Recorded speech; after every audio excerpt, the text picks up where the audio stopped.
welcome back to Dad Space. I have a awesome guest on today. Now, okay, when you have dinner with your kids, is it like full-on war to get your kids to eat their supper? To eat their lunch? Come on! Just eat the vegetable! Right? Yeah. You're not leaving this table until you finish your spinach. Okay. My guest today is Samantha, and Samantha has a podcast called the Food Explorers Podcast. And you know what she does?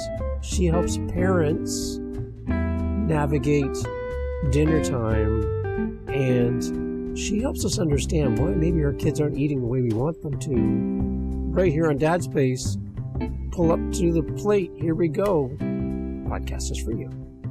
Here's Samantha. So here's the trailer for Samantha Goldman's podcast, the Food Explorers Podcast. Here's a little snippet to get you interested. Maybe a sample. Yeah, here it is.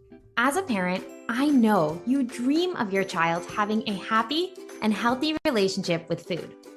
But I also know how exhausting and confusing it can be when your child just won't eat. In my background as an occupational and feeding therapist, I've helped hundreds of families, both in and out of the hospital, bring the magic back into mealtime and development. And I want to help you do that too. In this podcast, I give you the full scoop on the tools and tips you need to start helping your child confidently explore new foods while having fun. Please be advised that this is not medical or therapy advice and is just for general and informational knowledge. Let's get to the show. Okay, everyone, welcome to Dad Space. It's this podcast for dads by dads, and today I have a guest with me, and Samantha Goldman's with me, and we're going to be talking about all things to do with food. Now, Samantha is the host of the Food Explorers Podcast, and I believe, and I think you believe with me as well, Samantha, that food should bring us together and not start a war around our kitchen table, correct? Correct. I believe that All 100%. Right.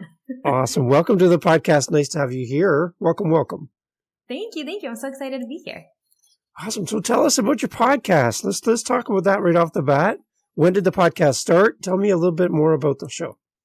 Yeah. So the podcast, like you said, it's called the Food Explorer Podcast. It started back in January, so it's pretty new. And right now it is me and sometimes my husband coming in to talk about food exploring, how to make mealtime fun, and especially I specialize in sensory processing. So how do we do this in a way that supports the sensory system? Okay, let's unpack that a little bit more. Define that for me and help me understand for my 2-year-old that's looking at me with the bowl on top of their head and no food in their stomach. Tell me, how does this podcast going to help me as a parent? So my first thing is that I want it to help you connect with your child. I want it to help you understand what is going on at the table from your child's standpoint. So it's really easy as parents to look at this and go, oh, just take a bite. Just eat the food. And what we forget, though, is there's a reason that they're not doing it. There's something going on. There's something that they're showing us as to why they are not ready. So what I really hope in the podcast is I break down a lot of research. I break down a lot of what's happening. Of course, there could be a million reasons kids don't eat, but I break down some of the common ones. And again, my specialty is sensory processing. So I really focus on the sensory system. So not our 5 senses, our 8 senses and how those affect the table. Okay, so I know the 5. What are the other 3? What am I missing here? Yeah, so it's wild when I tell people we have 8 senses, because what we learn in school is that we have those 5. The seeing, the hearing, the touch, but we also have 3 internal senses. So the ones we learn in school, those are our external senses. That comes from outside of our body. We also have 3 internal ones. That is going to be our proprioceptive sense, which is our body awareness. So when I close my eyes, I still know that my head is up. I know where my arms are. That's our proprioceptive sense that tells you that. We have our vestibular sense, which comes from the fluid in our inner ear. That's our sense of movement. So when we move forward, the fluid in our ear shifts forward and we know we're moving forward. And the last one is our interoceptive sense. That is how we take this body signals. So how do we know what's going on in our body? It's how I know when I'm full. It's how I know when I'm hungry, when I need to go to the bathroom. So a lot of the time we don't talk about these senses, and it's when you actually get to it and you start to kind of dig into them, you realize that they actually affect a lot of the things that are going on at the table. Okay, now I just feel like I got to school there. That was, wow. Okay, how come we don't talk about these three as much as the other five? So the interoceptive sense is actually pretty new. It's the last one that we kind of discovered. And I think until you really kind of get into this area, unless you have a difficulty with this area, most people just don't even know about it to talk about it. I definitely didn't know about it until I was in OT school. And even when parents come in, and they come in because their child was maybe having a hard time touching something, and then we actually get down to it and they're like, oh, wait, there's these other things going on. So I think the main reason people don't talk about it is just because they don't know. Okay, so this is interesting for me because, funny enough, my wife and I just had a conversation about we do some woodworking projects on the side as a little side hustle. And one of the things my wife cannot stand is sanding pieces of wood. She can't, it just freaks her out. Just the feeling and the sound and everything. She just can't do it. And I'm like, and for me, I'm like, what are you talking about? I don't understand. So is that in a kind of a roundabout way another example of maybe what we're talking about? Yeah, it absolutely could be. So the sensory system shows up in really funny ways. So it could be that her sensory system is picking up those noises, the texture of the sand, and it's just not loving it. Another example I give everybody is we all have sensory quirks, every single one of us. So for me, like my sensory quirk is saran wrap. Literally the sound, the touch, the feel of saran wrap gives me actual goosebumps. But again, it doesn't affect me every day. It just affects me from using that. If I hear ice on television, I get instant goosebumps. Like instantly. Like if you get on a commercial and somebody pours ice into a glass, I just break out in goosebumps. Like it's like instant. I'm like, why am I doing this? So, okay, interesting. Yeah. So we all have those little sensory quirks. But the amazing thing is that for most of us, you're still able to watch TV. I could use saran wrap if I wanted to, but children can't overcome it a lot of the time to eat. And so that's a lot of what we break down in the podcast is, okay, what is going on in my child's body? Why is it going on? And where can I go from here? And that lack of understanding can lead to some pretty tough dinner time routines as parents who we don't understand. And we're just seeing the reaction and dealing with the reaction, but not the source, the root, right? Mm-hmm. And we're also, nobody gives you a guidebook on how to feed your child.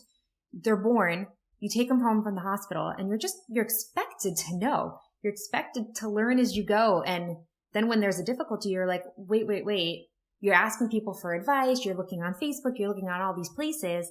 But a lot of the time, that advice doesn't actually mesh with your child. And so it's really hard to know where to go and what to do. Okay, so you have people curious now, and they're going to be coming to your podcast, which is awesome. Tell me a little bit about some of the early episodes in your show. What are some of the things you've already started to cover on your podcast? Yeah, so the first 5 episodes are really, really short, and they kind of set the groundwork for who I am, what my beliefs are, so that you guys kind of get to know me a little bit. So I like to call myself a magical mealtime specialist. I love all things Disney, but my main thing is I want the table to be fun. And for most parents with kids with eating challenges, the table is not fun. So we talk about pressure at the table. We talk about how to make it fun. And then that big question everybody has is how? How do I help my child explore new foods? And so that is my first kind of 5 episodes, is really setting you up for that. And right now, actually, we're kind of in a sensory month. So we're digging in. I have a sensory 101, a sensory 202, and a sensory 303. So we're talking about what is sensory processing? What are those 8 senses? How do we identify sensory processing challenges at the table? And something interesting a lot of parents don't know is there's also different categories of sensory processing difficulties. And so we break those down in these episodes. So if you have a child who has sensory processing difficulties, this series is going to help you get started on the right foot. Okay. All right. So, okay, take us back in your background then too. Then how did all this start for you that this became your mission in life to help parents in this way? I'm sure there's other interests you have in addition to this that you could have pursued, but why is this so important to you? Mm-hmm. So I'm an occupational therapist. My background is as an occupational therapist. So most people who know of OT, you think of the sensory system. You think of helping kids do the activities they want to do every day. And so I was blessed enough to be working both in the hospital system and in outpatient, and really being able to help families in these really critical situations when their child wouldn't eat. And so as I'm sitting there though with families in the hospital, a lot of the time I realized these could have been addressed earlier.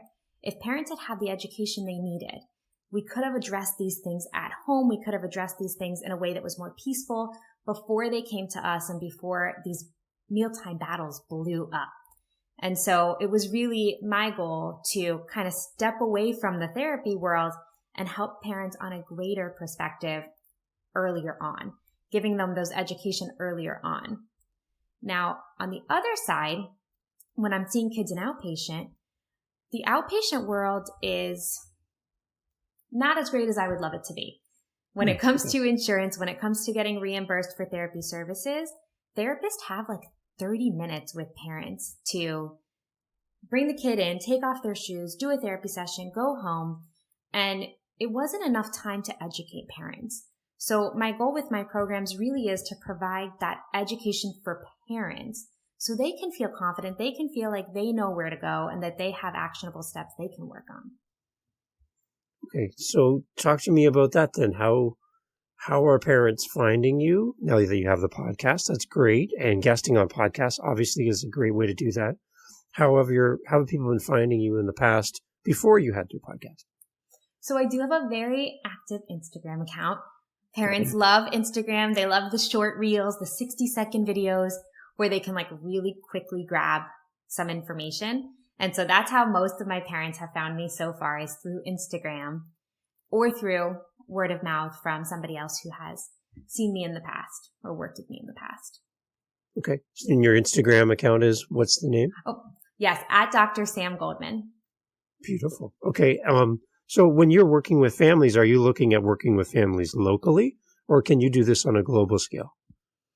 So we can do it on a global scale, but I actually work mostly with parents in the United States. So I have programs that support parents in the US, and I have two different offers for parents. The first one is a sensory course, and I call it the Making Sense of Eating program. This one walks parents through all of those 8 steps, how they influence their child's eating. And the great thing about that is it's self-paced. So parents can do this wherever they want, whenever they want. The entire thing takes about 5 hours total, but it's broken down into really bite-sized videos that actually lets parents do it in a way that works for them. While you're, feeding your younger child a bottle, while you're going on a walk, you can kind of listen to it and go. My other offering for parents is a membership. So it's a community of parents, and together we explore new foods every month. And I provide parents with really fun activities to kind of sit down, connect with their child, and learn about new food in a fun way without that fight that you're always having about taking a bite. Okay, so I love a good success story. Can you share with us maybe a family that's come to you and how you've been able to help them and how things are different for that family now that they've worked with you? Yeah, so I had a family come in, and again, when it comes to eating and when it comes to feeding, I do want to say every single family is different. Some parents make really fast progress, and some parents take a little bit longer.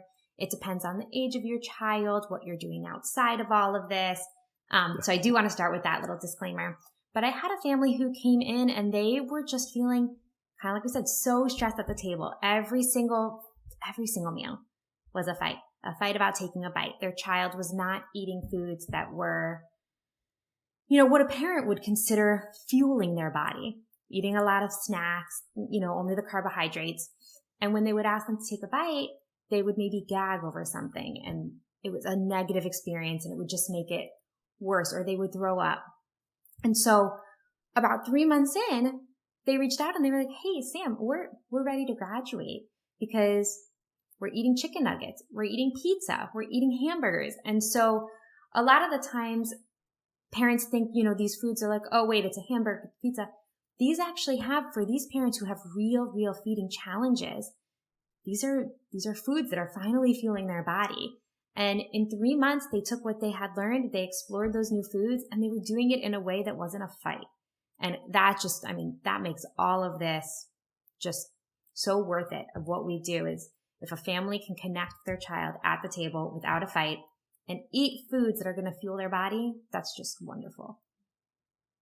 So is there some kind of foods that parents seem to struggle with their children as far as their diet and having a healthy food intake for their children, that some parents just seem to have a really struggle getting their children to have this type of food? Is there some kind of commonalities that you're hearing as you talk to people at all? There is. I would say the majority of children with feeding challenges, they love their snacks. Snacks are predictable. Snacks are easy to eat, both from an oral motor, so a muscle, and a sensory standpoint. So snacks, those are usually the favorite. Then next I would say is fruit. Kids really like sweet foods. We as humans are biologically predisposed to eat sweets. So many kids do a little bit better with fruits, but those vegetables and those proteins, those are hard to eat, both from that oral motor muscle perspective and from a sensory perspective. And I think from my experience, that's where many parents struggle. Okay. So from your perspective then as well, for a parent, for advice for them, is there some kind of benefit to having a routine as far as mealtime, meal prep, and the type of food that you have? Should we have a routine to our every week, or is a variety kind of better? Do you have any thoughts either way on that? Yeah, I think both. So I love boundaries. I love structure. I love your child knowing what to expect when they get to the table. Okay. A lot of those mealtime battles and that anxiety that kids have when they come to the table is because a lot of the times parents are switching it up. So you're like, okay, I'm going to try this. This didn't work. I'm going to try this. I'm going to try telling them to take a bite. I'm going to not serve this thing so they eat this thing. The constant changes is extremely overwhelming for a child because they never know what they're going to get when they come to the table. So yes, I do recommend setting up a routine that helps children feel safe at the table. I think that's like the first step, is a child needs to come to the table and they need to feel safe doing so. So some of my favorite routines with that is I love to get movement in before the table so that their sensory system is organized. Okay. I love to make sure that there is a safe food on the table. A safe food is a food that your child will eat 80% of the time or more. So something they feel really confident about eating. And I also love to always have some kind of new food on the table, or a non-preferred food. Now, this one isn't a huge serving. This is a small serving, but so they know we are continually learning to explore new foods. And then for that variety portion you talked about, I love variety. One of the best ways to help kids become more open to new foods is having variety. And so a lot of the things parents don't think about sometimes is, when I say variety, if your child only eats pasta, I'm going to introduce every single shape of pasta under the sun, because that is variety. Yeah. If they only eat sandwiches, I'm going to cut it in 17 different ways, because that is variety. And those little changes can actually help your child's brain get used to new foods, because they're like, okay, this is different. I'm okay with different. Well, this food is different too. And it really just kind of helps create those brain pathways. Because I know growing up that you sit at the table until everything's done on your plate, and that becomes almost a form of discipline, that you have to finish this so I can do what I want to do. And I don't think that really works today. I don't think it really worked back then, to be quite honest, but that whole thing about having to finish the food on your plate so that you can, I don't know. Any thoughts about that as a way of motivation, or is that demotivating? Yeah, I would say we have definitely shifted away from that. I think almost all of us too can remember that feeling at the table. That was definitely a rule at our table. You had to finish your vegetables. Me, my sister, my friends, we all tried to sneak those vegetables off of the table. I remember it. I remember getting caught doing it. We all did that. And so kind of like you said, I'm not sure it really worked back then either. Right. But because that is how we were raised, because that is what our parents tell us to do, because that is what other people are telling us to do, I think it's so hard to let go of that. Right. Now, from a sensory standpoint, the reason I don't love that is I want kids to connect to their body. So I want them to listen to the message that's coming from inside their body. And as much as we think we know how much our child needs to eat, they are the only ones who can feel when they're hungry and full. And I don't want to push them to ignore those messages in their body. I want them to listen to them so they can develop a really healthy relationship with food overall. Now, there are some kids who have medical concerns. There are some kids who cannot listen to the messages in their body. And if that's your child, I really, really recommend that you reach out to a dietitian, you reach out to your doctor to make sure they're getting the nutrients they need. And they can actually calculate calories and things like that to help you there.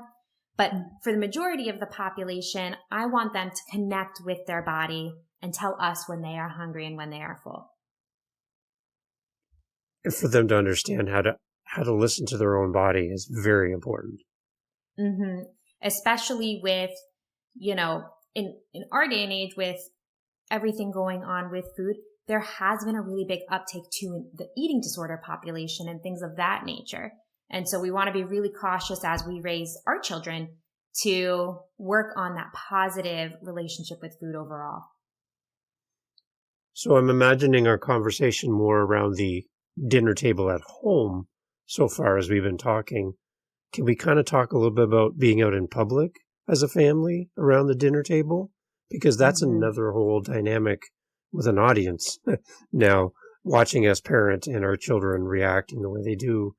Any tips for families out in public as far as working with your kids to create that safe place for them to enjoy their meal? Number one thing I would say to parents is you do you. You know what works for your family, and do not let other people affect you, because nobody else knows what works for your family except for you. So I want to start with that, because I know there can be so much judgment out there. A lot of the times parents do, if you're a parent who uses screen time, I don't want you to feel shame over that, because a lot of parents do. A lot of parents get judgment over that. But if that is something right now that helps your child eat, don't feel like you have to not do that in front of other people. Actually it's really funny. When I was a new OT, they teach you in school, screen time is bad. We don't want so much screen time. It's, it's hard for the brain. And the older you get and the more you work with people and the more you get to know and you're friends with kids and, you're in the child world, most parents are just trying to get by, Right. You are just trying to get through that day. So use what you have that works for you. Now, when they're out in public, something that's really interesting is some kids actually do better in public because they're watching other people eat. They're seeing what's going on. Kids who are maybe a little bit on the lower sensory side, so they don't process information as much. They kind of seem more spacey or, spaced out or tired. All of that information when you're out, all of like the sounds and the noise and the lights actually wakes them up and they eat better. It's interesting, but on the other side, there's those kids who get overwhelmed by everything going on and it's too much. So kind of get to know your child, because you can shift things depending on what they need. If they're a child who gets really overwhelmed by noise, can you sit outside instead of inside so you don't have the echoes? Can you order the food before you get to the table so you're not making them sit forever so that by the time they get to the table, by the time the food gets there, they have no interest and they're gone. Yeah. If you do have to wait for the food, can you let them move around while you wait for the food? Can you get out, go for a walk, do something like that? And a lot of families too really struggle with what do I order at these restaurants? So I suggest always looking at a menu before you go and seeing if, again, there is one safe food you can order your child. Just one. If there's one thing there, and if you need to, it is okay to bring, a snack on the side. It is okay to bring something in your purse for them while they learn to eat new foods. Sorry, that was a long answer to a short question. It was a very good answer. What about just involving your kids in either the meal prep, maybe the grocery shopping to provide for the family, so they kind of get a concept of the whole process, but also a chance to add their choice and add their suggestions for mealtime. Do you think that would also make it a little bit easier to involve your children around the dinner table? Absolutely. I love involving kids in every single step. I really want to create an environment where kids love food and they find their own love of food. So their love of food is going to look really different than yours. So taking them to the grocery store, seeing what they're interested in, kids are going to actually usually be more interested in trying a new food if they've picked it out. So I kind of have a story that somebody posted about once on social media where they saw a mom in the grocery store with her child and the kid was like, what's that? Or can I have that? And it was a piece of broccoli. And they're like, no, you're not going to like that. And they kept going. Now from a feeding perspective, we're like, grab that opportunity. If they showed that interest, even if you don't think they're going to like it, they're going to be more likely to interact with it, to touch it, to play with it, and to start taking those initial steps. So yes, I love taking them grocery shopping. And I also love involving them in meal prep because when you get them in the kitchen, they're feeling that food with their hands. They're smelling it. They're washing it. That is actually going through what we call the steps to eating. And so the steps to eating are developmental steps that we take as human beings when we get comfortable with the food. So the general is being able to be in the same room as it, being able to look at it, touch it, smell it, then kind of lick, taste it, and biting it. So if you've involved them in picking out the food at the grocery store and meal prep, you have already gone through being in the same place as it, touching it, interacting with it, and smelling it. Now when you get to the table, it's not as unfamiliar, and they're kind of a little more set up for success. Yeah, like I can imagine taking your children to pick strawberries and letting them pick a strawberry. This is how they're grown. And now they understand the whole process. And now we can take the strawberries home and make whatever from that, right? So they're part of it and they get to understand how the food even got to them. Because that's another whole lesson, I think, that would open the door to maybe try something new.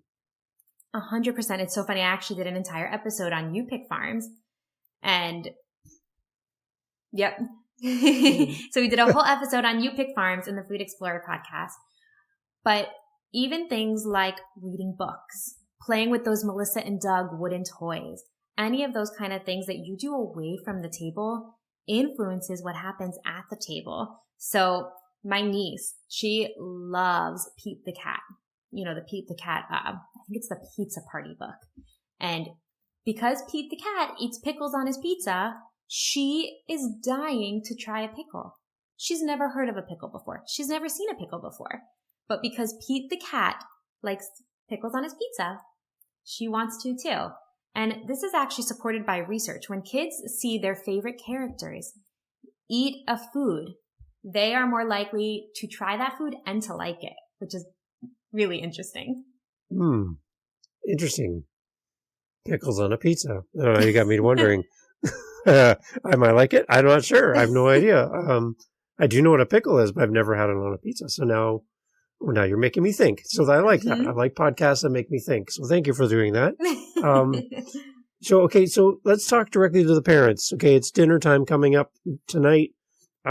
We've tried and failed numerous ways on our own without any outside help. We're stuck.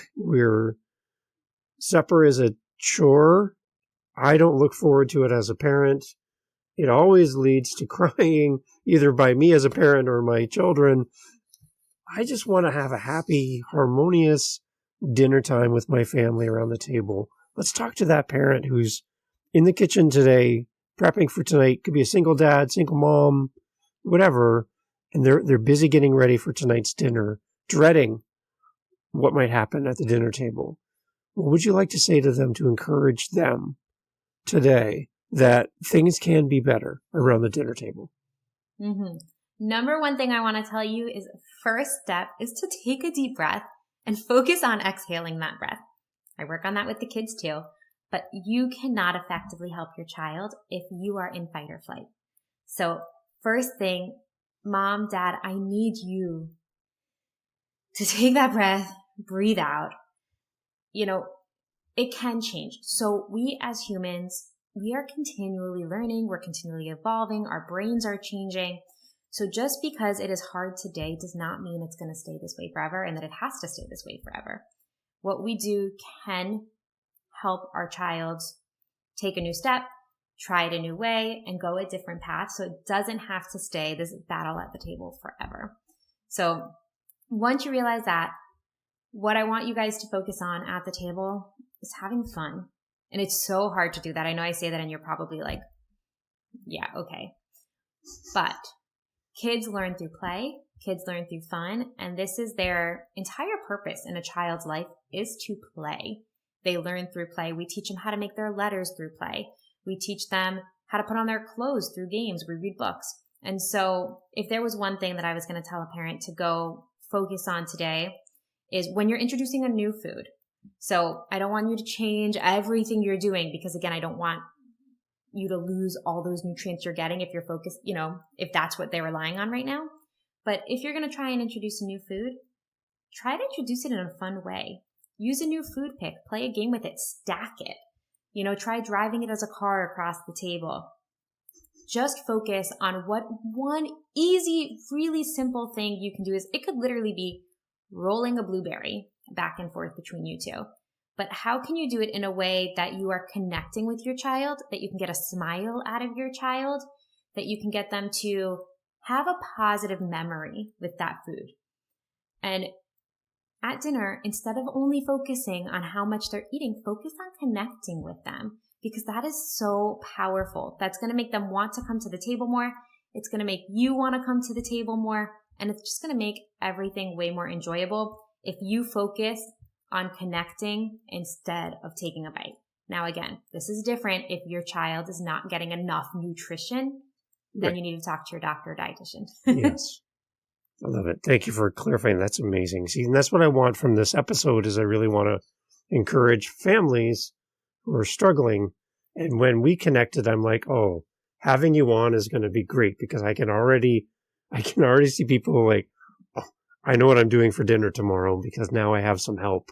And that's exciting. So let's share again with everyone how they connect with you. Again, more about the podcast, all of the great details so people can make that connection because you have some great answers for parents, and I'd love to make that connection with you. So again, where do we go? Tell us what we do. Yes. So again, my podcast is the Food Explorers Podcast. It is all about helping your kids become confident and happy eaters and doing things the fun way. If you have a child who has sensory challenges, I do actually have a new freebie that launched. It's self-regulation strategies. So this helps your child when they are overstimulated or understimulated. How do we get them back to that calm, just right place? So for that, you can go to drsamgoldman.com/self-regulation strategies. But if you go to my Instagram at Dr. Sam Goldman, all of this is going to be at the link in my bio. So that makes it real easy. Dr. Sam, thank you so much for making time for us. I feel like I got to go make dinner now. So thank you. You've opened my eyes and my ears to 3 more senses that I was completely unaware of, and now I'm happy about that. So thank you for your wisdom, your knowledge, and thank you for helping families. I think this is going to be a great way to make this generation and the next generation and so forth love gathering around that dinner table again and enjoying that time with family. Thank you for doing what you do. It's amazing. Oh, thank you for having me, and thank you for sharing the message. Awesome. Everyone, please go check out all the notes in the show notes. And if you're listening to this on a podcast app right now, please head over to Dr. Sam's podcast. We're done here. You can click a button right now and go right there and start at episode 1 and go all the way through. You're going to learn so much. that you can use for your family today. Thank you again, Dr. Sam. Thanks for being here. Thanks for listening to Dad Space today. Go check us out on all of our social media, YouTube, all that great stuff. You can find us as Dad Space Podcast. Real simple. Dad Space Podcast, whether you're on Facebook, Instagram, TikTok, even YouTube. Email us, dadspacepodcast@gmail.com. We're always looking for great guests to come on the podcast. If you have any feedback for us, let us know here at Dad Space. Looking forward to connecting with you on the next episode, right here of Dad Space. Follow us on your podcast app for more. Cheers. To you, Dad. Thank you.